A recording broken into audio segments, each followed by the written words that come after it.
तर मुंबई महानगरपालिका निवडणुकीच्या तोंडावर ठाकरे गटाला एक मोठा धक्का बसण्याची शक्यता आहे। ठाकरे गटाच्या नेत्या तेजस्विनी घोसाळकर या भाजपामध्ये प्रवेश करणार असल्याची सूत्रांची माहिती आहे। गेल्या काही दिवसांपासून त्या उद्धव ठाकरे यांच्या सेनेमध्ये नाराज असल्याची सुद्धा चर्चा होती। तेजस्विनी घोसाळकर या भाजपामध्ये प्रवेश करण्याची शक्यता आहे, त्यामुळे ठाकरे गटाला हा एक मोठा धक्का मानला जातोय। त्यांचे सासरे विनोद घोसाळकर हे ठाकरे गटामध्ये नेते आहेत, मात्र सून तेजस्विनी घोसाळकर ह्या भाजपात प्रवेश करण्याची शक्यता आहे, त्यामुळे ठाकरे गटाला हा एक धक्का मानला जातो। अधिक माहिती घेऊया, आपले प्रतिनिधी मनोज दयाळकर आपल्या सोबत जोडलेत। मनोज, गेल्या अनेक दिवसांपासून तेजस्विनी घोसाळकर ठाकरे गटातून बाहेर पडतील आणि भाजपात प्रवेश करतील अशी शक्यता होती। शिवसेनेमध्ये सुद्धा प्रवेश करतील अशीही शक्यता होती। नेमकी काय बातमी समोर येते आहे?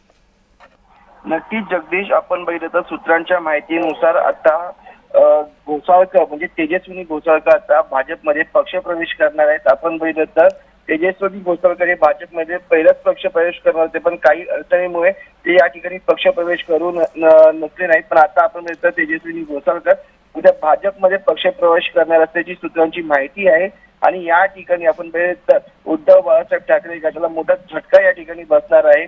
आणि त्यानंतर गेल्या काही दिवसांपासून त्या उद्धव ठाकरे सेनेत नाराज असल्याची माहिती देखील या ठिकाणी मिळत आहे। त्यामुळे आपण बघितलं की उद्धव ठाकरे या गटाला मोठा झटका हा तेजस्विनी घोसाळकर हे भाजपमध्ये गेल्यानंतर मिळणार आहे।